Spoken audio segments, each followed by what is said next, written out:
Hello guys, welcome on Tesla Adventures. In this video, we are going to discuss the another concept of magnetism, which is also very important and rarely found. You can see that if there are two charges which are at rest, these charges are at rest. Okay, so these are charges which are at rest, and the only force by which they would be interacting would be the electrostatic force, and they would be repelling each other because they are like charges.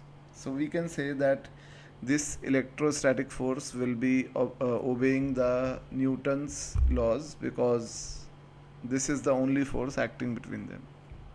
Now let us also consider two current carrying wires which are kept parallel to each other. So in the later part we would be studying that two current carrying wires kept parallel to each other are attracted and are repelled in some other types. So there is a force which is the magnetic force acting between these two wires, and these wires would not interact with each other by electric forces, because we know that the current carrying wires are electrically neutral, so there would be no electric force between the wires, and they would be interacting only by the magnetic forces. And again, the magnetic forces would be equal and opposite, and they would be following the Newton's laws. But if we analyze the third situation, you can see that there is a charge q which is moving in the upward direction with velocity v, and there is another charge q which is moving in this direction, positive x-axis, towards right side with the same velocity v. These two charges are on the same line, horizontal line, and we know that, or we would know in the later part, that the magnetic field due to this charge on the axis of velocity would be 0. So the magnetic field of this charge on this charge is 0. Therefore, the force acting on this charge is 0. Magnetic force, obviously. But the magnetic force of this charge on this charge is non-zero. In fact, this charge would be producing a magnetic field which is inside this plane of the screen, and hence there would be a force acting on this charge in upward direction, which means that this charge is applying a magnetic force on this charge, but this charge is not applying a magnetic force on this charge. It clearly means that Newton's laws is violated for magnetic force. But the real concept of this mystery is the fact that the basic force of the nature is not electric or not magnetic. It is in fact electromagnetic force, and electric and magnetic forces are the two forms of electromagnetic force.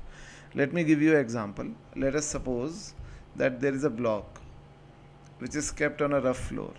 This is a block and there is a rough floor on which it is kept. This block is sliding in the forward direction.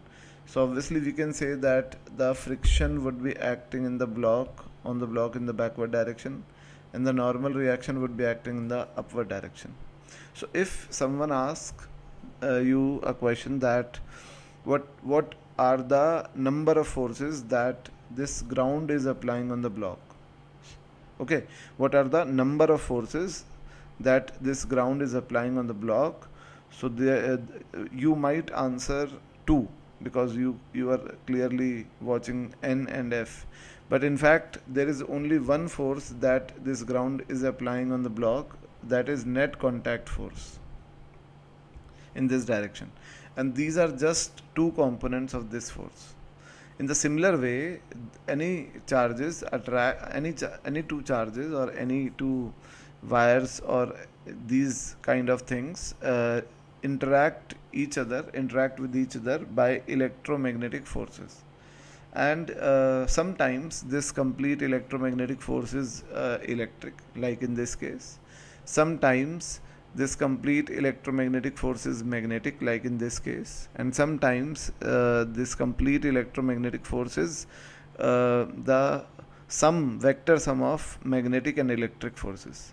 Now you can see that these charges would be applying electric forces on each other, and these charges are applying magnetic forces on each other. But the magnetic force on this charge is 0, but the magnetic force on this charge is Fb. So we cannot say that the Newton's laws are applicable for individual magnetic force or individual electric force. In fact, Newton's laws are applicable for electromagnetic forces. So we can say that the total force acting on this charge is only electric, but the total force acting on this charge is some vector sum of magnetic and electric. And that total electromagnetic force acting on these two charges will be equal and opposite and will be following the Newton's laws of motion. Okay, so we can say that Newton's laws are not individually applicable for electric or magnetic forces. First thing. The second thing is the fact that you might think that this charge will repel this charge like that by electric force, and this charge will repel this charge like that by electric force. But this is not the case in this question.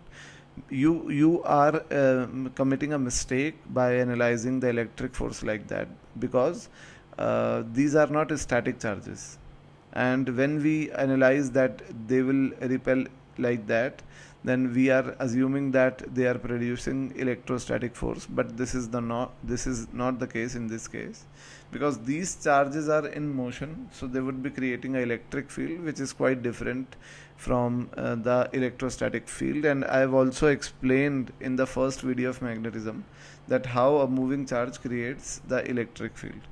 So we can say that the total force acting on this charge is the vector sum of magnetic and electric force. That is total electromagnetic force. And the force acting on this charge is the electric force only, and that is the electromagnetic force. So Newton's laws are valid for complete electromagnetic force. Now from the concept 1 and from the concept 2, we have drawn a certain conclusions. So here are the conclusions. You can see that the electromagnetic force is one of the fundamental force of the nature, and electric or magnetic forces are its two forms. Okay. Now sometimes electromagnetic force is completely electric, and sometimes it is completely magnetic, and sometimes it is the vector sum of both, which I've already explained in this example. Newton's laws are not individually valid for magnetic force or electric force, but those are valid for complete electromagnetic force. And the last concept we have already discussed in concept 1, that electromagnetic force is a frame dependent force, which means that in one frame the net electromagnetic force can be magnetic, and in some other frame the net electromagnetic force can be electric, and in some other frame it can be magnetic and electric both.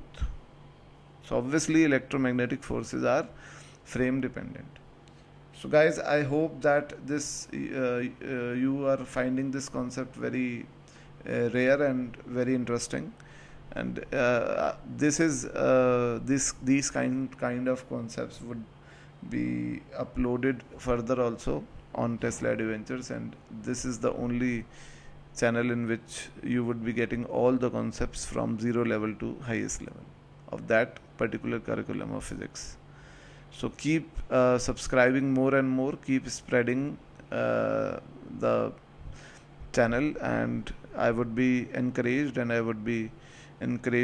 upload more genuine and more premium content for IIT JEE and more exams, Olympiads and etc. Thank you.